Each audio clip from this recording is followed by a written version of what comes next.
Welcome to the Nerd Party. Hi, this is Nick Anastasiou, story editor on Star Wars The Clone Wars and Star Wars Bad Batch. And you are listening to Aggressive Negotiations. Hello and welcome to Aggressive Negotiations and all the starships in the Sea of Stars. I am just one of your hosts here, Matthew Rushing, and I'm so excited to be with you and have with me, as he is, every single week, that esteemed, nay, wonderful, enjoyable, bald-headed Jedi Master, John Mills. In the morning to all of the freighters out there. In the morning to all of the Mon Calamarian sea cruisers that are out there. In the morning to all of you. Because in the galaxy, it's morning somewhere at all times. So It's true. Hello. It is. It's Hello always and in the morning somewhere.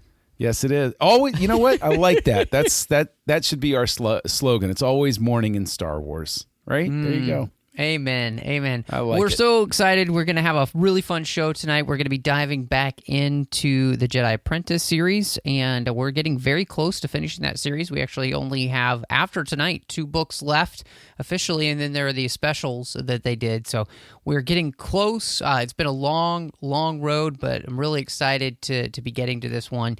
Before we talk about A Call to Vengeance, want to remind you, you can find us all over the place. We'd love if you would follow us on Twitter at the Jedi Masters. And of course, we got the entire network at Joy Nerd Party there on Twitter.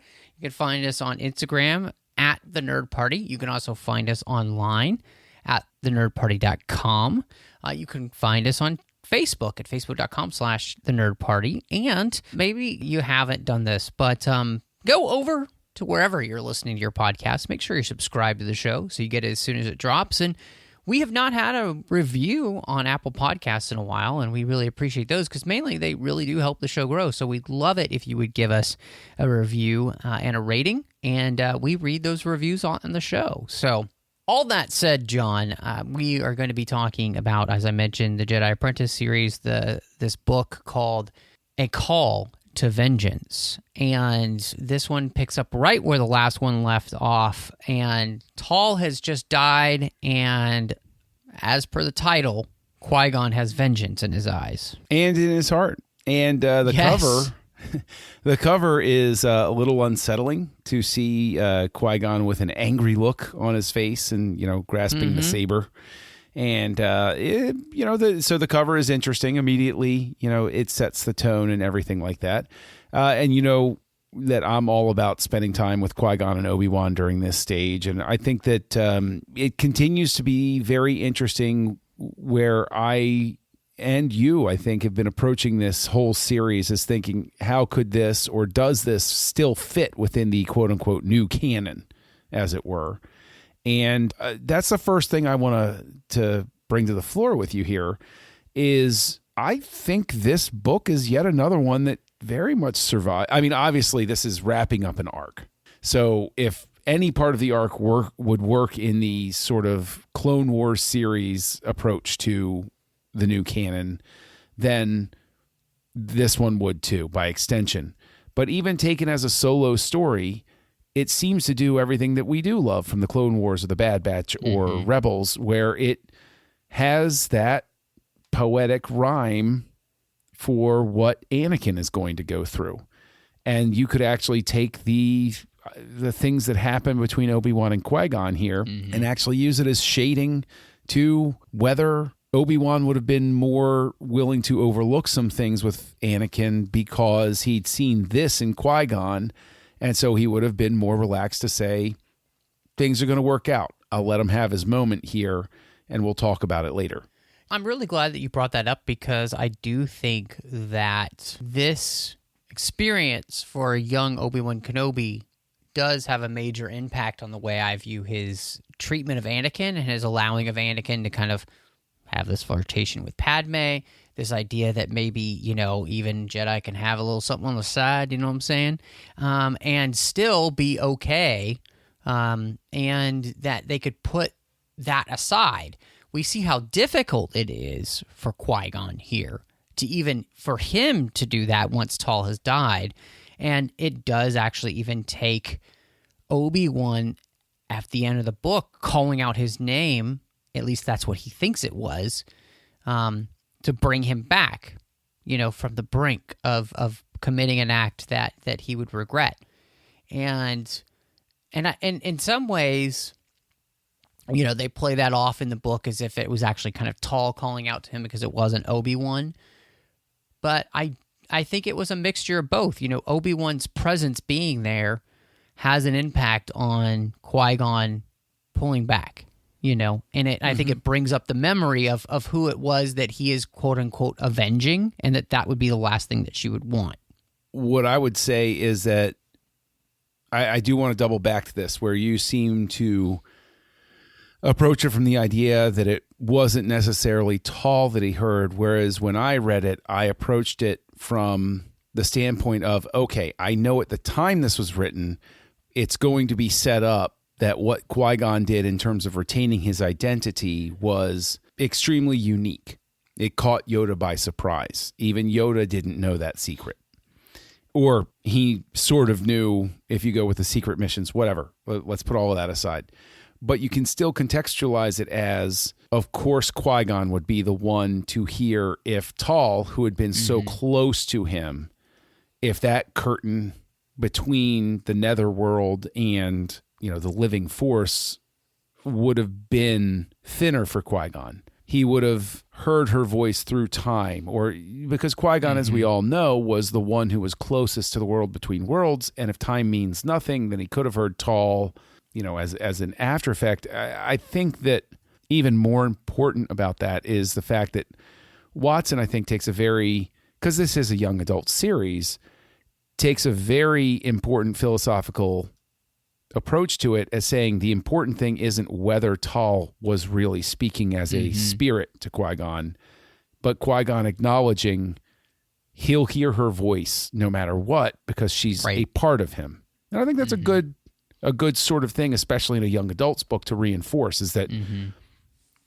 as opposed to the way I can sometimes have a problem with it stated in other parts of the saga, here it seems to take a very mature stance of, yes, people are gone, but what they were to you and who they were to you, that part doesn't go away. I think that's a really good point. But I do want to come back to, you don't believe it was Tall speaking to him, or you do? Or do you think it's one of those things where it's just so completely unimportant whether it is, that it tables that sort of conflict of whether Force ghosts really exist or don't, or whether they're known about at that time? There is no conflict. I don't think it's important. I think the importance is that whether or not that's a subconscious part of Qui-Gon crying out, and it comes in Tall's voice and or a voice that he recognized because he thought it was Obi-Wan Kenobi, right?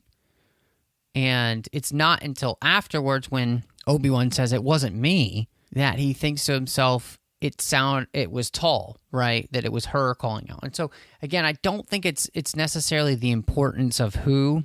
What the importance of is, like you said, him realizing that she isn't gone because everything that she was lives in him and his memory, and all that was good about their relationship and everything that she did for him and everything that she meant to him, all will still continue. And in many ways, I think that continues in the form of somebody like Obi-Wan Kenobi, who, we've seen throughout the series how a master and apprentice grow so close and begin to mean so much to one another. In fact, the book even makes a great point of that by having Band here, who is also Tall's apprentice, struggling with the fact that, Obi-Wan and Qui-Gon hadn't called her to help them to find her.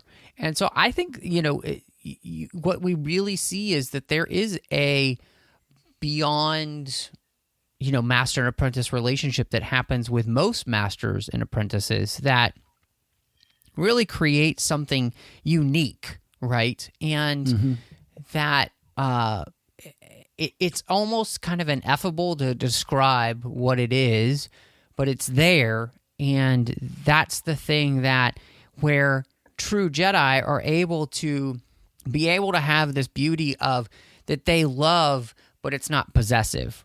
And, that's the line, obviously, that Qui-Gon comes very close to, is that his love for Tall almost comes possessive in the point that he would avenge her death because he is unable to let go instead of bringing justice.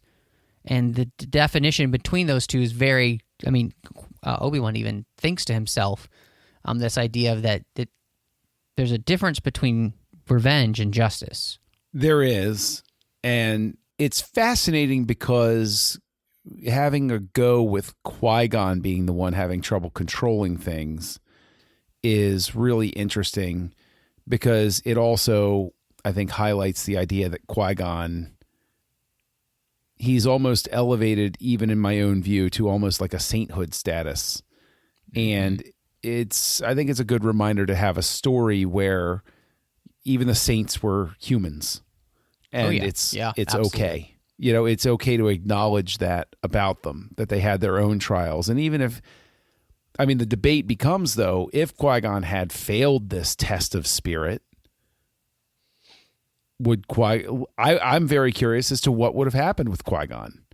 Would he have been expelled? Would he have had to leave the order? Would he have, what happens to him if that voice, whether it's Obi-Wan or Tall, had not prevailed, had not made him snap out of it? What's the punishment? What happens to him?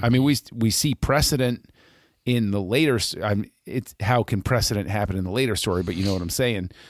We see precedent that Anakin's not kicked out. We don't know how many people know about the Tuscans, but we do know that Anakin has a habit not to follow the rules. So what do you think would have been the punishment for Qui-Gon had he not pulled back? And should there have been a punishment for Qui-Gon for getting them all into this crazy mess to begin with? And, should he have been sent on a sabbatical? Is the next book going to, I don't know. I wonder, would the next book, would it make sense for it to be a sabbatical for Qui-Gon and Obi-Wan, where they just go off and they're like, listen, you guys aren't going to go on any missions. Just go off somewhere. Go on a retreat, get back in touch with yourselves. Yeah, I think one of the most interesting parts about this book is the fact that Mace Windu is the Jedi Master who is sent to help them along with Brandt. And I think that's fascinating because, Mace is seen in the prequel era as kind of being the one who's the most dogmatic about the views of the Jedi. And therefore, his willing to, in this book specifically, to allow Qui-Gon to have his space to deal with these issues is fascinating to me. And I think that it shows the ways in which the Jedi, to kind of answer that question, there is a grace because they are still beings that are not perfect. They are not going to make the right decision every moment of every day. And what we see here is that Mace gives Qui-Gon the ability to fail or succeed. And so I think that is something that's really interesting. And so I think that if Qui-Gon had failed, there would be obviously a period of introspection and all of those type of things, but he would be given a chance to redeem himself in the end because that's what the Jedi are all about.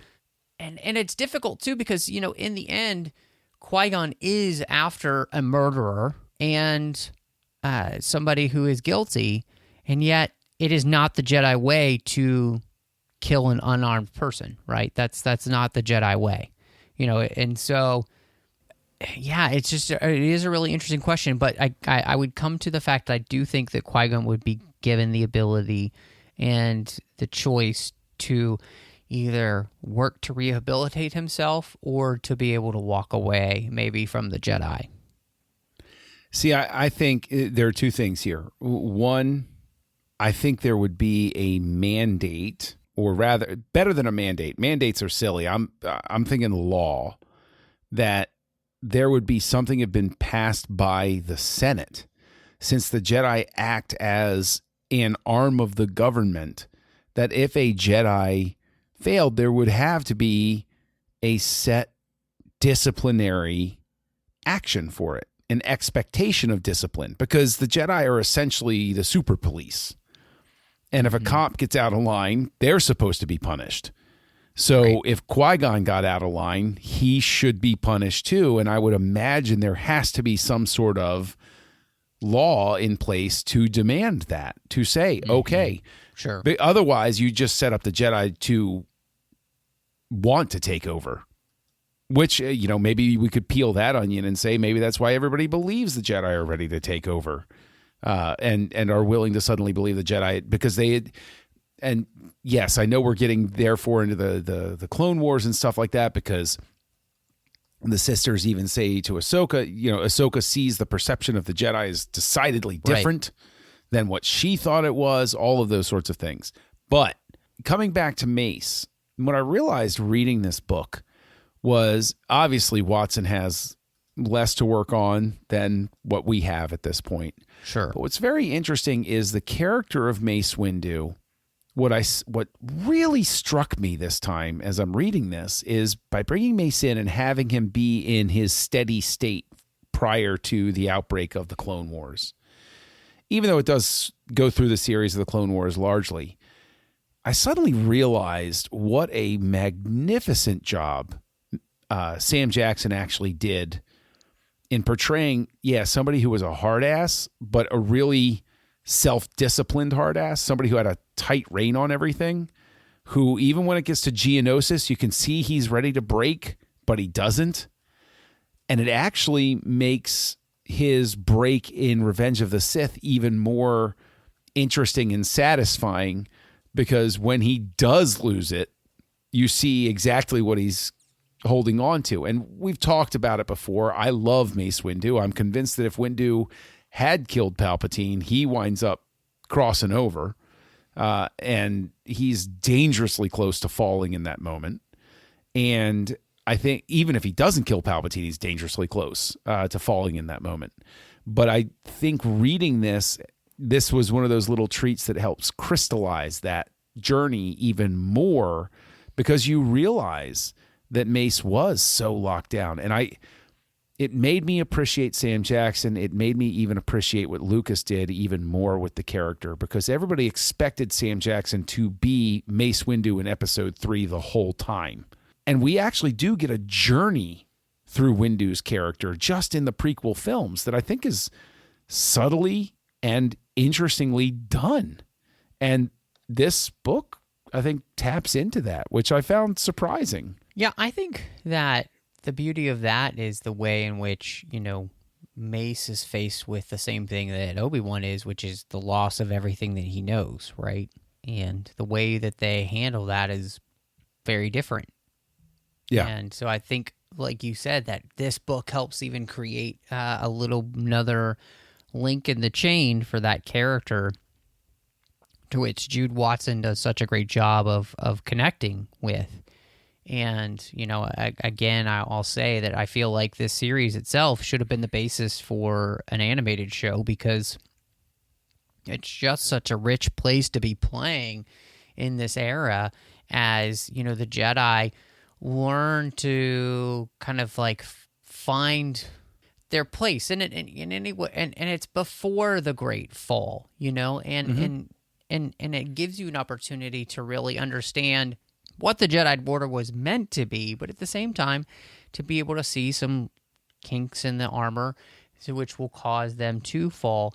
But this series, I thought one of the most impressive parts about the book was the way in which Watson is able to show just how far the character of Obi-Wan Kenobi has come, so that he is the one in this book with what's happened with Qui-Gon, with the emotional turmoil that Qui-Gon is in. He is actually the steady one. He is the one that's kind of worried about his master and trying to remind his master and keep his master from falling off the edge of that cliff. And so I think she did a really good job of kind of allowing you to experience the fear that Obi-Wan has is he is worried for his master and whether he's going to make the wrong choice, and that he wants to be there for his master to help him make the right choice, So I think that was something that I really gravitated towards. And, I love both of these characters so much. I'm a huge Qui-Gon fan, as you are, and of course Obi-Wan's my favorite character. And so to be able to have seen this progression through this entire series till you get to this point where we have the roles reversed is a beautiful thing, because it just shows you how far the character of Obi-Wan, who's only 16 in this book, has really come. Yeah, and he's not too far off from where we're going to meet him in The Phantom Menace. And so it's nice to see him get to that point. But let's address the Bantha in the room here, the Ronto in the room, however we want to say it. We see all of these great things, especially where we can contextualize it in the modern day and the afterward release stuff for the Jedi and those characters. The plot overall of the book, where did you fall with it? How do you feel that this was the right way to wrap up the story? Do you feel that it was too ambitious, not ambitious enough? Where did you fall with the actual plot of the book here? It's really ambitious. I would say that. I mean, Watson is definitely being, I think, the most ambitious she's been in the series with this.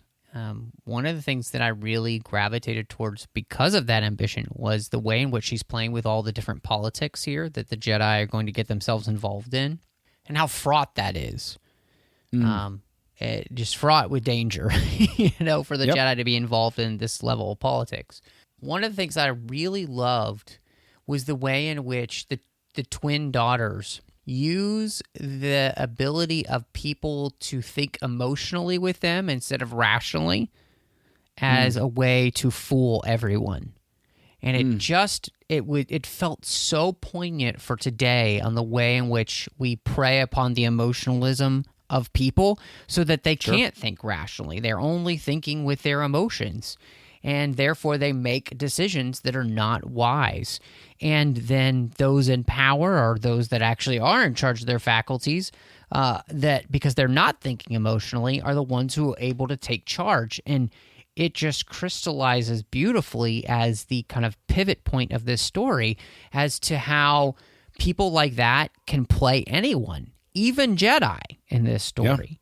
Yeah. And so, and it's a beautiful little connection point to exactly what's going to happen with the Jedi overall throughout the Clone Wars, as Palpatine does the exact same thing with the Jedi. So to me, even just talking about it now, it's coming together how much I really thought that this story works. I agree with you that it's very ambitious. I enjoyed it overall. I do think that the themes were good. I think that it got a little too ambitious at points. I don't know if ambitious is necessarily the right word, but for instance, we take the detour where they go back to Mota to talk about the reprogrammed droids. And that is, it's proof that Watson is thinking very, she's making sure she's not leaving any stone unturned. Right. For me to go back and say, well, wait, what about? But at the same time, I was left questioning, was that really necessary? Could it have been done quicker or easier? And if it could or it couldn't, I'm just curious about how it plays out, if she streamlined that part a little bit. It's one of those things where it's not necessarily a fault, because I'm not sitting here and I'm not going to rewrite it, and I don't even have the urge to rewrite it. If I dislike a plot enough, I sit there and I start rewriting it. I start saying, oh, well, this makes more sense if you snip this out and you move this around and that sort of thing. And I sort of like play editor in my head, right? Because I edit a lot of things, in my life. It's just a natural setting. And while that's the case, I also do think that it probably could have stood just a little bit of tightening to jump from point to point, because once you see where it's going, I think that it indulges too much the head faking yes, it's Balog that's bad. No, it's not Balog that's bad. Well, wait, yes, it is Balog that's bad. And I think that is to its detriment overall as well. I do think that you have a really good point on that, though. I mean, I felt a little bit the same in that because it is interesting to watch her try to make sure that an audience member who's reading the book wouldn't have any questions. If you thought back on the series, like she's really trying to make sure that there aren't any unanswered questions or plot holes in that sense, so she's really covering her bases with that. But it did feel like that there maybe should have been a slight refinement. So there's like one less moment of that. I absolutely agree. In it, I do think that one of the things that I have seen throughout the entire series is something to which she does have a habit of doing, which is trying to kind of flip the script in the sense of like who you think is the bad guy isn't really the bad guy and all those kind of things. And I think like what you're saying here, it just happened one too many times. So with all of that said, as many positives and the challenges with the plot, I'm dying to know where you ended up rating wise with it on a scale of 1 to 5. Where did you end up with this? I think I would have to give this a 4 out of 5 because I feel like it did a great job of resolving the storyline for the characters of Obi-Wan and Qui-Gon and where we end up with them, which is really the point of this, and I loved, like we talked about, the usage of Mace Windu. I thought that was really good and really well done. So I had no complaints about that. And even though I might have liked to have seen a couple of little things done here and there to kind of tighten some things up or streamline some things, it didn't hurt my enjoyment of the story, and it didn't hurt the, I think, validity of what we kind of talked about thematically either, So those are some minor quibbles, but overall, I think the beauty of this is that it continues to be a fantastic series, which, leads me excited to see what Jude Watson has in store for the final 2 books of the series, and then, the specials that she does. I am interested in seeing what the final, how this is all going to wrap up and the specials and everything. I did enjoy this. I did like the book. Again, like most of the books, it's a relatively quick read. I'm not a fast reader, but I do enjoy a book like this it is clean, man. It is nice and quick, but not in a bad way. It's not quick in that bad way where you're like, okay, let's just go through. It's quick in the sense that it's light and it moves. And Watson's really good at that. I think I've mentioned this before, where there's a current series called Horizon where Watson has written some books, and my daughter is big. One of my daughters was big into the series, and I read it, and Watson's books were always the one that just they just zip through. So there's a real gift for making the story move, even though there are parts that I want cut up and everything. But that I always look through it through that lens of, is there anything here for a non-Star Wars fan to jump in with? Counterpoint being, why would they pick up at this book? Sure. They would be dumb. Why would you pick up this late in the series? This would not be the place to jump in. So that's sort of an invalid thing. I think I probably wind up on a 3.5. If I'm having a bad day, I wind up dragging it down to a 3. Because I think these things should be re-edited or should have been more streamlined.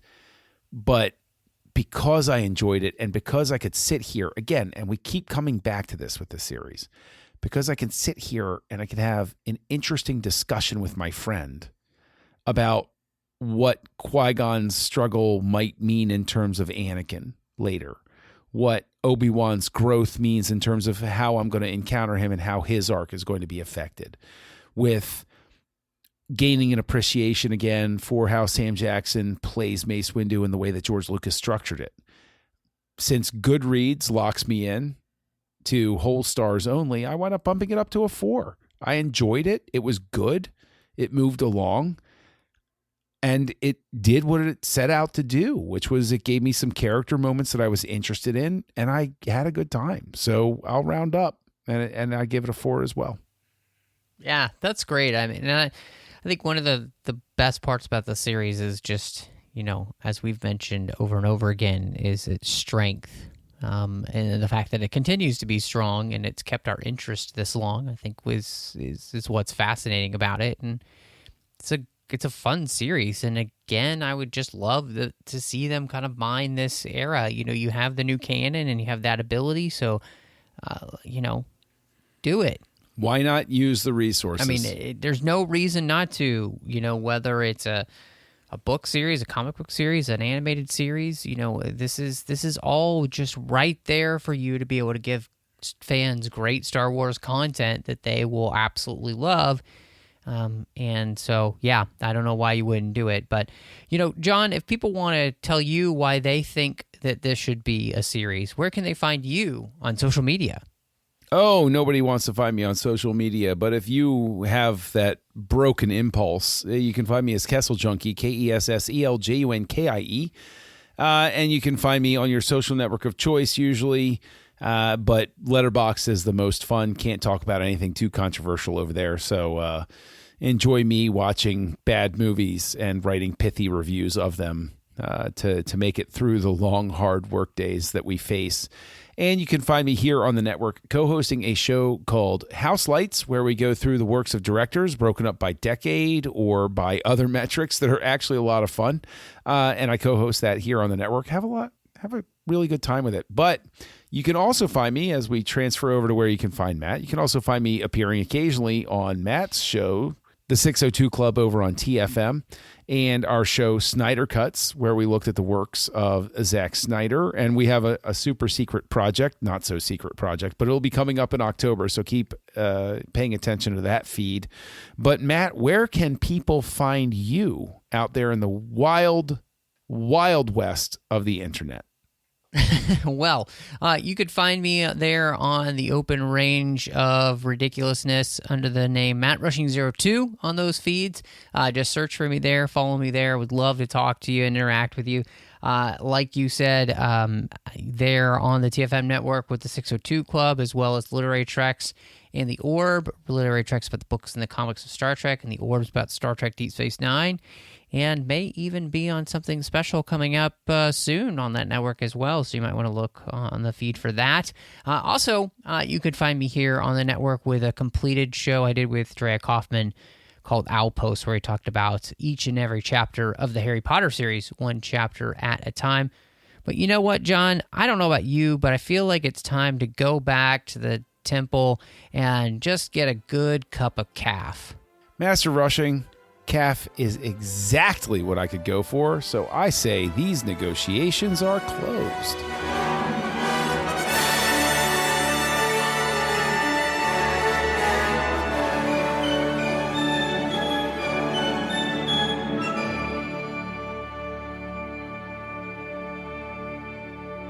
Join the revolution. Join the Nerd Party.